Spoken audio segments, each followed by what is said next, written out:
അനന്തതീർത്ഥം എന്നുള്ള പേരിലാണ് അറിഞ്ഞിരുന്നത്. ക്ഷേത്രത്തിൻ്റെ മുൻപിലായിട്ട് അനന്തതീർത്ഥം ഉണ്ടെന്നാണ് ഈ രണ്ട് രചനകളിലും പറയുന്നത്. അത് കഴിഞ്ഞ് പിന്നെ വരുമ്പോൾ ശുഖസന്ദേശത്തിൽ പറയുന്നുണ്ട്, പരാമർശിക്കുന്നുണ്ട്. അതുപോലെ ഉണ്ണിനീലി സന്ദേശത്തിൽ പറയുന്നുണ്ട്. രചയിതാവ് ആരെന്ന് അറിഞ്ഞുകൂടാ, കൃതി ഏതെന്ന് അറിഞ്ഞുകൂടാ. പക്ഷെ ലീലാതിലകത്തിൽ ഉൾപ്പെടുത്തിയിട്ടുള്ള അതിമനോഹരമായൊരു ശ്ലോകമുണ്ട് ഇവിടുത്തെ പ്രതിഷ്ഠയെപ്പറ്റി. ഇവയൊക്കെ തന്നെ പത്മനാഭസ്വാമി ക്ഷേത്രത്തിന് ഒരു 12ാം നൂറ്റാണ്ട് മുതലുള്ള പ്രശസ്തി എത്ര വലുതായിരുന്നു എന്ന് വ്യക്തമാക്കുന്നുണ്ട്. എന്ന് മാത്രമല്ല, ഇന്ത്യ മുഴുവൻ ഇതിൻ്റെ പ്രശസ്തി വ്യാപിച്ചിരുന്നു. അതുകൊണ്ടാണല്ലോ ഗുരു നാനാക്ക് പത്മനാഭസ്വാമി ക്ഷേത്രം കാണാനായി വരുന്നത്. 1931 നവംബർ 6-ാം തീയതി ശ്രീ ചിത്തിര തിരുനാൾ കിരീടമണിഞ്ഞ നാൾ. 19 വയസ്സുള്ള ചിത്തിര തിരുനാൾ ബാലരാമവർമ്മ മഹാരാജാവായി അധികാരമേറ്റ അവിസ്മരണീയ ചരിത്ര സംഭവം. അന്ന് സായാഹ്നത്തിൽ നഗരവീഥിയിലൂടെയുള്ള മഹാരാജാവിന്റെ എഴുന്നള്ളത്ത് കാണാൻ 10,000 തിങ്ങിക്കൂടി. 6 വെള്ളക്കുതിരകളെ ബന്ധിച്ച സ്വർണരഥത്തിൽ കൂപ്പുകൈകളോടെ മഹാരാജാവ് പ്രത്യക്ഷപ്പെട്ടു. രാത്രി 9:30 മണിയോടെ മഹാരാജാവ് കവടിയാർ കൊട്ടാരത്തിൽ പ്രവേശിച്ചു. 18 വർഷം തിരുവിതാംകൂറിന്റെ ഭരണസാരഥ്യം വഹിച്ച അദ്ദേഹം തിരുക്കൊച്ചി രാജപ്രമുഖനായും 7 വർഷം ഭരണഭാരം നിർവഹിച്ചു. മുൻഗാമികളെല്ലാം മഹാരാജാക്കന്മാരായിരിക്കവേ നാടു നീങ്ങി. ബാലരാമവർമ്മ മഹാരാജാവിനാകട്ടെ ജീവിച്ചിരിക്കുമ്പോൾ തന്നെ രാജ്യഭാരം നഷ്ടപ്പെട്ടു. നാടുവാണിരുന്നപ്പോഴും സ്ഥാനമൊഴിഞ്ഞതിനു ശേഷവും ചിത്തിര തിരുനാൾ പത്മനാഭ ക്ഷേത്ര ദർശനം മുടക്കിയിരുന്നില്ല. തിരുവിതാംകൂർ രാജകുടുംബം പൊതുവെ വൈഷ്ണവ ഭക്തന്മാരുടെ ഒരു സങ്കേതമായിട്ട് കണക്കാക്കേണ്ടി വരും. കാരണം ഏറ്റവും കൂടുതൽ രാജാക്കന്മാർ വൈഷ്ണവ വിശ്വാസികളായിരുന്നത് തിരുവിതാംകൂർ രാജകുടുംബത്തിലാണ്. വിജയനഗര സാമ്രാജ്യത്തിലോ മറ്റ് സാമ്രാജ്യങ്ങളിലോ ഒക്കെ തന്നെ ശിവഭക്തന്മാരും വൈഷ്ണവഭക്തന്മാരും ഇടകലർന്നു വരുന്നു. പക്ഷേ ഇവിടെ തിരുവിതാംകൂറിലെ മിക്കവാറുമുള്ള എല്ലാ രാജാക്കന്മാരും, ഇന്നത്തെ ഉത്രാടം തിരുനാൾ മാർത്താണ്ഡവർമ്മ വരെയുള്ള എല്ലാവരും വിഷ്ണു ഭക്തന്മാരും ശ്രീപത്മനാഭ ഭക്തന്മാരുമായിരുന്നു എന്ന് കാണാവുന്നതാണ്. ഗൗരി ലക്ഷ്മിബായി തന്നെ ഈ 19 ലക്ഷം കൊടുക്കുന്നതിന് ക്ഷേത്രങ്ങളിൽ കിട്ടിയ സ്വത്തുക്കൾ വിൽക്കാതെ പണം നൽകി അത് വിൽക്കാതെ സൂക്ഷിച്ചതിന് കാരണം അവരുടെ വിഷ്ണു ഭക്തി തന്നെയാണ്. അത് കഴിഞ്ഞു വന്ന അവരുടെ പുത്രൻ കൂടിയായ സ്വാതി തിരുനാളും, അതിന് മുമ്പ് വന്ന പാർവതിബായി തമ്പുരാട്ടിയും, അതിനുശേഷം വന്ന പുത്രം ആയില്യം തിരുനാളുകളും എല്ലാം അധികാരത്തിൽ വന്ന ആദ്യം ചെയ്യുന്നത് തുലാഭാരം നടത്തുക എന്നുള്ളതാണ്. തുലാഭാരമാണ് ഒരു പ്രധാന വഴിപാടായി അക്കാലത്ത് നടത്തിയത്. ഈ രാജകുമാരന്മാരുടെ ഓരോ സ്റ്റേജിലും, ജീവിതത്തിൻ്റെ ഓരോ സ്റ്റേജിലും, പഠന കാര്യങ്ങളിലും ജന്മനാളിനും വിവാഹത്തിനും അതുപോലെയുള്ള മറ്റ് പ്രധാന സംഭവ വികാസ ഘട്ടങ്ങളിലെല്ലാം തന്നെ ശ്രീപത്മനാഭന് കാണിക്കയായി സ്വർണമാലകളും നാണയങ്ങളുമെല്ലാം ഇഷ്ടം പോലെ സമർപ്പിച്ചിരുന്നു. ഇങ്ങനെ തുലാഭാരം നൽകിയതിൻ്റെ പരിണതഫലമായിട്ടാണ് നെൽക്കൂമ്പാരങ്ങൾ, സ്വർണത്തിൻ്റെ നെൽക്കൂമ്പാരങ്ങൾ ഇന്ന് ക്ഷേത്രത്തിൽ നിന്ന് കണ്ടെത്തിയിട്ടുള്ളത്. ഇപ്പോൾ തുലാഭാരം നടത്തുന്നതിന് ക്ഷേത്രത്തിലെ സ്വത്തുക്കൾ എടുത്തല്ല തുലാഭാരം നടത്തിയിരുന്നു. അതിനു വേണ്ടിയുള്ള വകകൾ രാജകുമാരന്മാരോ രാജാക്കന്മാരോ റാണിമാരോ നാണയം പണം കൊടുത്ത് വാങ്ങിയതിനുള്ള തെളിവുകൾ മതിലേം രേഖകളിൽ കാണാവുന്നതാണ്. അടുത്ത ഇന്ന രാജകുമാരന് തുലാഭാരം നടത്തണം എന്ന് വരുമ്പോൾ അതിനുള്ള തുക, അതിന് തത്തുല്യമായ സ്വർണം മാർക്കറ്റിൽ നിന്ന് പോർച്ചുഗീസുകാരിൽ നിന്നോ ഡച്ചുകാരിൽ നിന്നോ ഫ്രഞ്ചുകാരിൽ നിന്നോ ഇംഗ്ലീഷുകാരിൽ നിന്നോ അതുപോലെയുള്ള മറ്റ് കച്ചവടക്കാരിൽ നിന്നോ വാങ്ങിയതിനുള്ള സാക്ഷ്യങ്ങൾ രേഖകളിൽ കാണാവുന്നതാണ്.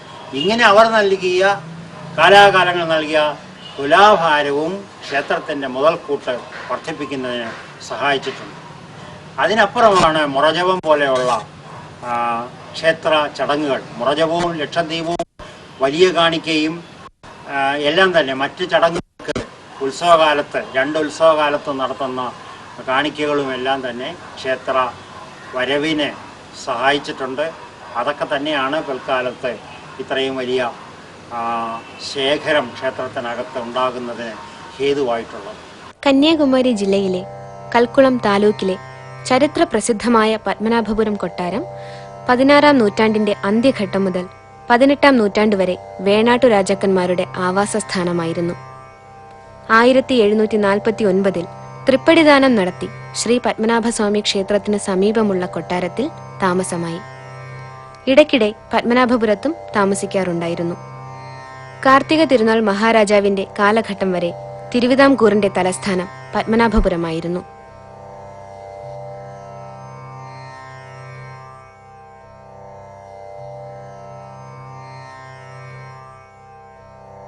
കേരള ചരിത്രം പഠിക്കുമ്പോഴും ഉണ്ണിതിരു സന്ദേശം പഠിച്ചപ്പോഴും ഒക്കെ ശ്രീ പത്മനാഭസ്വാമി ക്ഷേത്രത്തെ പറ്റിയൊക്കെ പഠിച്ചിട്ടുണ്ട്. ആ ശ്രീ പത്മനാഭസ്വാമി ക്ഷേത്രത്തിലെ പ്രതിഷ്ഠകളെ പറ്റിയൊക്കെ ഉണ്ണിതിരു സന്ദേശത്തിൽ കൂടി കേട്ട് പരിചയപ്പെട്ടിട്ടാണ് ഈ ശ്രീ പത്മനാഭ ക്ഷേത്രം സന്ദർശിക്കുന്നത്. പക്ഷെ ഇതൊക്കെ നമ്മൾ മറക്കുന്നു. ഈ ശ്രീ പത്മനാഭന്റെ മുമ്പിൽ എത്തി നിൽക്കുമ്പോഴേക്കും ഞാൻ എന്നെ തന്നെ മറന്നു പോകുന്ന ആ ഭാവം ഇന്നും എനിക്കുണ്ടാകുന്നുണ്ട്.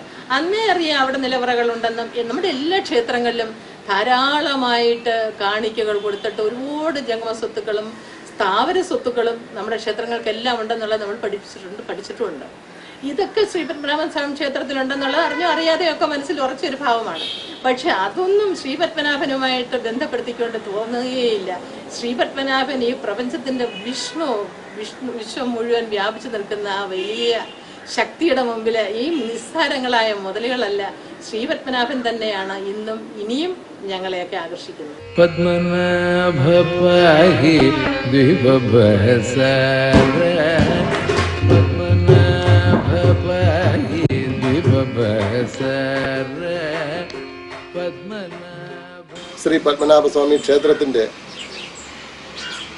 ആറാട്ടിൻ്റെയും മറ്റുമൊക്കെ ക്ഷേത്രത്തിൻ്റെയും ഒക്കെ പഴയകാല ചിത്രങ്ങളും ശേഖരിച്ചതിനോടൊപ്പം തന്നെ അടയാറിലെ പത്മനാഭസ്വാമി ക്ഷേത്രത്തിൻ്റെയും തിരുവട്ടാറിലെ പത്മനാഭസ്വാമി ക്ഷേത്രത്തിലെയും പഴയകാല കലാകാരന്മാർ വരച്ച ചിത്രങ്ങളുമൊക്കെ നല്ല ഒരു ശേഖരം ഉണ്ടാക്കുകയും അതൊക്കെ മാധ്യമങ്ങൾക്കും നാട്ടുകാരുടെ മുന്നിലുമൊക്കെ കൊടുത്തും പ്രദർശിപ്പിച്ചും ആ പ്രദർശനത്തിലൂടെ മറ്റു പലരും അവരുടെ ക്യാമറകളിൽ ക്ലിക്ക് ചെയ്ത് ഇന്ന് ജനഹൃദയങ്ങളിൽ എത്തിക്കത്തക്ക രീതിയിലുള്ള ഒരു മഹത് കാര്യം ശ്രീ പത്മനാഭസ്വാമിയുടെ അനുഗ്രഹത്താൽ ചെയ്യാൻ കഴിഞ്ഞു എന്ന് വിചാരിക്കുമ്പോൾ ജീവിതം കൊണ്ട് പുണ്യം ചെയ്തു എന്നുള്ള ഒരു തൃപ്തിയിലാണ് ഞാൻ ഇന്നിപ്പോൾ.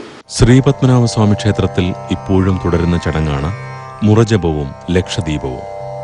മുറജപത്തിന് മുറയ്ക്കുള്ള ജപം എന്നാണ് അർത്ഥം.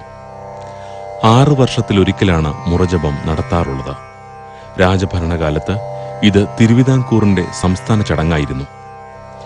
ഇന്ത്യയുടെ വിവിധ ഭാഗങ്ങളിൽ നിന്നും ആയിരക്കണക്കിന് വൈദികർ ഇതിൽ പങ്കെടുക്കാൻ എത്തുമായിരുന്നു. മാർത്താണ്ഡവർമ്മയുടെ കാലത്ത് തുടങ്ങിയ ഈ ചടങ്ങിന് ലക്ഷക്കണക്കിന് തുക ചെലവാക്കുന്നത് പിൽക്കാലത്ത് ബ്രിട്ടീഷ് സർക്കാരിന് അലസ്വരം സൃഷ്ടിച്ചിട്ടുണ്ട്. കപ്പം നൽകാതെ ലക്ഷങ്ങൾ ധൂർത്തടിക്കുന്നതായി അവർ ഈ ചടങ്ങിനെ കണ്ടു. എന്നാൽ ഇത് സംബന്ധിച്ച് ഗവർണർ ജനറൽ ഉൾപ്പെടെയുള്ളവർക്ക് നിവേദനം നൽകി പരമാവധി ചടങ്ങുകൾ വിജയിപ്പിക്കാൻ മഹാരാജാക്കന്മാർ ശ്രമിച്ചിട്ടുണ്ട്. 56 ദിവസമാണ് മുറജപം നടക്കുന്നത്. 8 ദിവസം കൊണ്ട് ഒരു മുറ എന്ന കണക്കിന് 56 ദിവസത്തിൽ വേദം 7 മുറ ജപിക്കും. വൈദികർ മാത്രമല്ല, അന്യദേശങ്ങളിലെ രാജാക്കന്മാരും ചടങ്ങിൽ പങ്കെടുക്കാൻ എത്തുമായിരുന്നു. മുറജപം സമാപിക്കുന്നത് 1,00,000 വിളക്കുകൾ കത്തിച്ചായിരുന്നു. ഈ ക്ഷേത്രത്തിൽ പ്രധാനമായും 2 ഉത്സവങ്ങളാണ് ഉള്ളത്. തുലാമാസത്തിലും മീനമാസത്തിലുമാണ് നടക്കുന്നത്.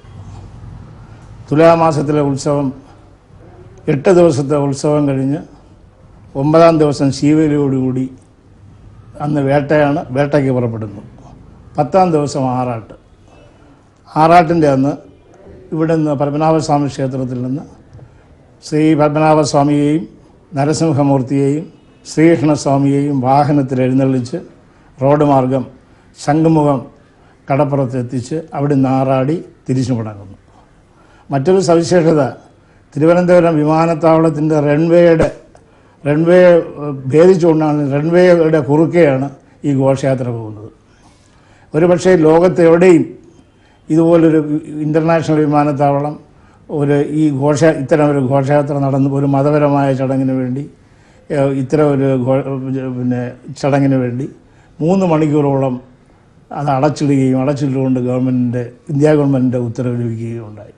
അപ്പോൾ അങ്ങനെ അതിൽ വലിയ ഒരു പ്രത്യേകതയാണ് ശ്രീപത്മനാഭൻ്റെ ഒരു മഹിമ തന്നെയാണ്.